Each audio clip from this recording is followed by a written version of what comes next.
Hello friend, my YouTube channel आप सभी का स्वागत है। दोस्तों, आज हम लोग एक न्यू रिक्वायरमेंट के बारे में बात करेंगे और ये वैकेंसी आने वाली है, तो बिहार के युवाओं के लिए खुशखबरी है। और जो भी दोस्त अगर मेरे चैनल पर नए हैं तो चैनल को सब्सक्राइब कर लें, साथ में बेल आइकन दबा लें।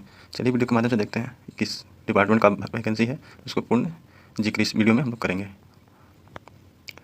आपको यहाँ दिख रहा होगा राज्य स्वास्थ्य समिति बिहार, यानी ये हेल्थ डिपार्टमेंट की ओर से आया है। ठीक है, यहाँ पे राष्ट्रीय स्वास्थ्य मिशन अंतर्गत राष्ट्रीय अंधापन नियंत्रण कार्यक्रम यानी ब्लाइंडनेस के जो है उनके लिए वैकेंसी दिया गया है के तहत राज्य के सभी जिला अस्पताल, अनुमंडलीय स्तर, रेफरल अस्पताल, सामुदायिक स्वास्थ्य केंद्र एवं प्राथमिक स्वास्थ्य केंद्र के नेत्र सहायक के संविदागत रिक्त पदों और ये जो है मानदेय आपको 15,000 रुपया प्रति माह दिया जाएगा। ठीक है, कॉन्ट्रैक्ट बेसिस पे है। पर नियोजित हेतु स्वीकृत अभ्यर्थी को भारत के नागरिक हैं, ऑनलाइन आवेदन कर सकते हैं। यानी ये जो है फॉर्म जो है आप कहीं भी इंडियन सिटीजन है तो इस फॉर्म को भरिएगा, आपको प्रति माह 15,000 रुपया दिया जाएगा। तो इसको कम मत समझिए, ये आप 15,000 दिख रहे हैं लेकिन इसमें बहुत अच्छी रकम आप कमा सकते हैं। ठीक है, यहाँ पे इन्होंने बोला है कि 35% महिलाओं के लिए रिजर्वेशन है,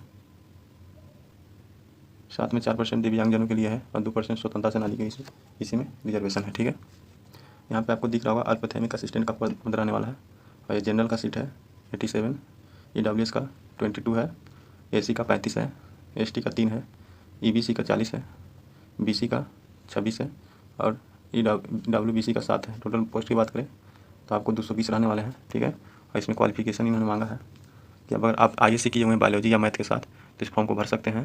साथ में 2 ईयर डिप्लोमा ऑर्थोपेडिक में होना चाहिए या फिर ऑर्थोपेडिक असिस्टेंट में होना चाहिए। ठीक है, या फिर उन्होंने बोला ISC बायोलॉजी और मैथमेटिक्स के साथ किए हुए हैं तो 2 year diploma orthopaedic assistant from, यानी आप गवर्नमेंट से किए हुए हैं तो भर सकते हैं, प्राइवेट से भी किए हुए हैं तो इस फॉर्म को भर सकते हैं। ठीक है,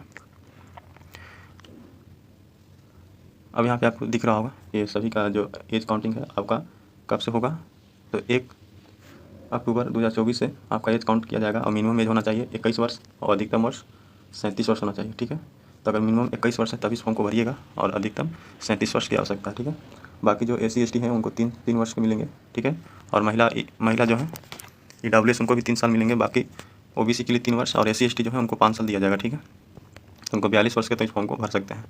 अब इन्होंने बोला है कि विभागीय कर्मियों की अधिकतम 5 वर्ष की छूट अनुमान्य है, बशर्ते न्यूनतम पात्रता धारण करें। यानी इन्होंने बोला है कि 5 वर्ष तक इनको छूट दिया जाएगा। ठीक है, और आपको जो है शैक्षणिक योग्यता यानी कब का क्वालिफिकेशन चाहिए, तो आपको अगर 1 अक्टूबर 2024 तक आपके पास सर्टिफिकेट हाथ में आ चुका है तो इस फॉर्म को आप भर सकते हैं। ठीक है,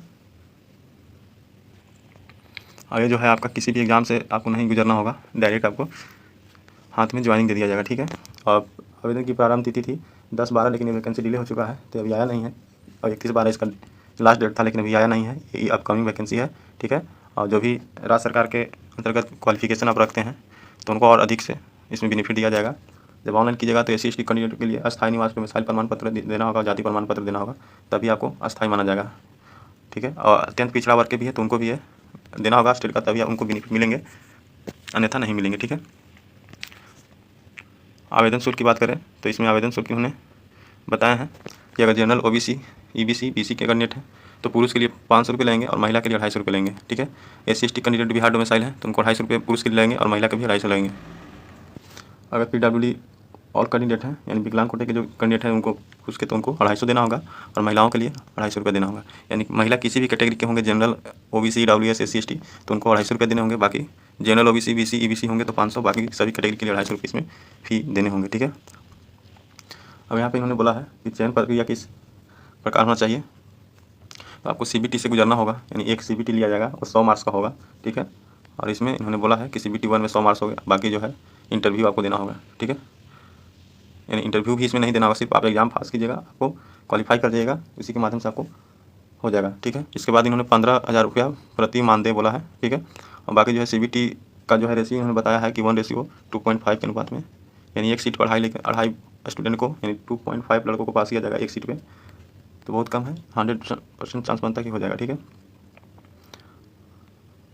और जो भी इसमें और एडमिट कार्ड आपको ये सब इन्होंने बताया है, क्योंकि ये सब अलग अलग इनका कैटेगरी है इसलिए इन्होंने अपना बताया है। ठीक है, और डॉक्यूमेंट के लिए ये सभी आपको दिख रहे होंगे जितने भी 10-11 को है। ठीक है, 12 टोटल डॉक्यूमेंट है, और इन्होंने बोला है 12 में कि अभ्यर्थियों को निर्देश दिया जाता है कि वे कोई भी फर्जी जाली प्रमाण पत्र के आधार पर आवेदन न करें, अन्यथा किसी भी स्तर पर प्रमाण पत्र फर्जी जाली पाए जाने पर उनकी अभ्यर्थिता रद्द तो की जाएगी लेकिन कार्रवाई भी किया जाएगा। ठीक है, तो अगर आप बनवा लिए हैं फर्जी उर्जी तो आप ऐसा नहीं कीजिएगा। ठीक है, आपको जो रियल होगा उसी के माध्यम से फॉर्म भरने का प्रयास कीजिएगा। दोस्तों, उम्मीद करते हैं कि वैकेंसी से रिलेटेड सभी डाउट क्लियर हुए होंगे।